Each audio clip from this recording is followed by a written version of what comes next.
कहाँ हैं हम? किस नबी की सुन्नत में हैं? बेटों को सिखाएं, बेटों को कहें कि बेटियों के कदमों पे कुर्बान हो जाओ, बहनों के कदमों पे कुर्बान हो जाओ। तब माँ बाप कहेंगे हाँ अब ठीक जगह से बोल रही है ये। क्योंकि बेटी बड़ी है तो सेक्रीफाइस का एलिमेंट बेटी को सिखाना पड़ेगा आपको कि बेटे तुमने अपने छोटे भाई के लिए कई चीजें सेक्रीफाइस करनी है। अस्सलाम वालेकुम सर। वालेकुम अस्सलाम, कैसे हैं आप? ठीक हैं? जी सर, अल्हम्दुलिल्लाह। सर, मेरा सवाल ये है कि अभी जो आपने एक एग्जांपल दिया था जिसमें बेटी छोटी होती है और बेटा बड़ा होता है, तो अगर इसको रिवर्स कर दें, आप बेटी बड़ी है और बेटा छोटा है, तो इसमें कैसे अदल के तकाज़े, मतलब फिर हमें क्या करने होंगे पेरेंटिंग में? फिर भी। हाँ जी, अच्छा सवाल है ये बहुत अच्छा सवाल है। फिर बेटी जो है, अगर वो ज्यादा बड़ी है, 2-3 साल बड़ी है, और उसके सामने बेटा जो है वो कमजोर है। जी सर, 2 साल बड़ी है, मान लीजिए सर 2.5 साल बड़ी है बेटी। हाँ फिर तो कैसे करना है? तो फिर आप बेटी को सैक्रिफाइस सिखा रहे होंगे। फिर बेटे को मतलब मैनहुड कैसे सिखाएंगे, जैसे जो अभी आपने सिखाया। बेटे को आपने वही कुछ सिखाना है। बेटे को आपने कहना है कि तुम्हारी जरूरत दे, फिर तो बेटी और भी सुपीरियर हो जाती है ना बेटे के लिए। हम्म। लेकिन सेक्रीफाइस का एलिमेंट बेटी के पास आ जाएगा। बेटे ने और तो फिर सर। भी कुछ नहीं करना, बेटा तो और ज्यादा सरेंडर करेगा कि ये तो अब एक तो बहन है ऊपर से बड़ी है,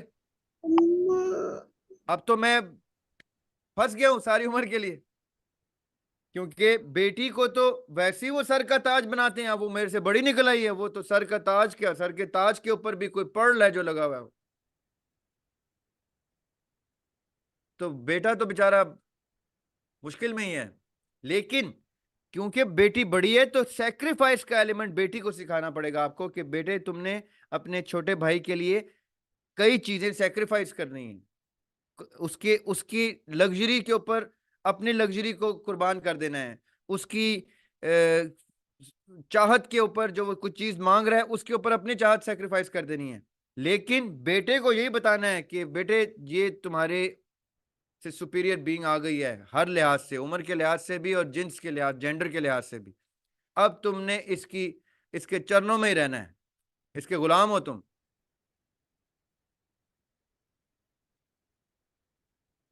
बेटी तो बेटी है, बेटी बेटी से ऊपर कोई चीज नहीं होती। बेटी वो रहमत होती है जो आपके घर में ये साबित करने के लिए आती है कि अल्लाह ताला आपको देख रहे हैं। अब आपके अकाउंटेबिलिटी सख्त हो गई है। अब अल्लाह ताला ने आपके घर में एक ऐसा करिंदा भेज दिया है जिसकी डायरेक्ट रिपोर्टिंग जा रही है कि ये क्या कर रहे हैं उसके साथ। बेटी से ऊपर कोई ब्लेसिंग नहीं है किसी माँ बाप के लिए। बेटी is a ticket to heaven. नबी पाक सल्लल्लाहु अलैहि वसल्लम की हदीस है, जिसने अपनी एक बेटी भी ईमान के तकाजों में बड़ी करके ब्याह दी, उस जन्नत की जमानत मैं देता हूं उसको। ये नबी पाक सल्लल्लाहु अलैहि वसल्लम की हदीस है। मैं उसको जन्नत की बशारत देता हूं। I guarantee him heaven. The man, the parents who raise a child on faith of Islam and finally manage to send her home, रुखसत कर दें, तो जन्नत की गारंटी नबी से ले लें। जिसको नबी गारंटी दे रहा हो ना जन्नत की, उसको अल्लाह ताला की भी गारंटी नहीं चाहिए। वो कहता है मुझे अल्लाह के महबूब की गारंटी मिल गई है, बस अब ये तो अल्लाह ताला ना भी दे रहे हो तो महबूब के सदके दे देंगे।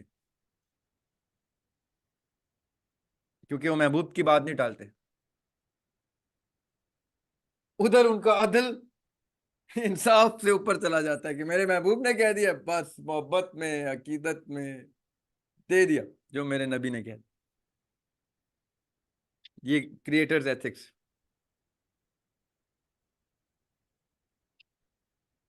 बेटों को सब के सब लोग, मेरी बात याद रखिएगा, चाहे आपको लगे कि जरा आप कुछ ज्यादा ही ओवर बोर्ड है बेटियों की तरफ, मेरे नबी पाक सल्लल्लाहु अलैहि वसल्लम ओवर बोर्ड है इन बेटियों की तरफ। मेरे नबी की सुन्नत है कि वो बेटी के लिए उठ कर खड़े हो जाते थे। बैठे हुए हैं, बीबी फातिमा तो ज़हरा आई है, नबी पाक सल्लल्लाहु अलैहि वसल्लम खड़े होते थे। लोग परेशान होते थे कि ये क्या है।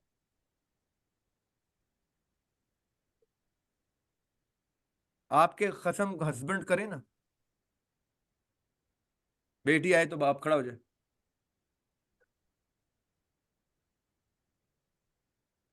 और ना खड़े हो तो आप कहें ये क्या, तुम कौन से नबी को मानते हो?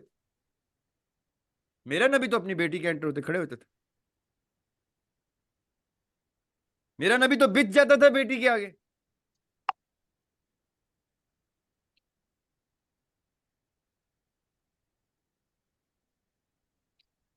कहाँ हैं हम, किस नबी की सुन्नत में हैं?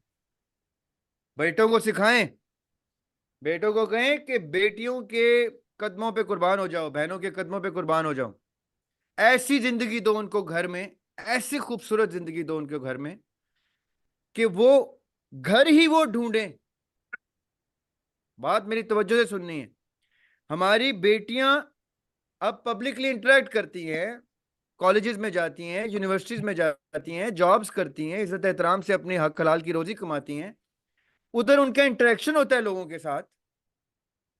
डेली बेसिस पे हमारी बहनों बेटियों को कोई ना कोई प्रपोज कर रहा होता है या इज्जत एहतराम से रिश्ता भेजने की बात करता है।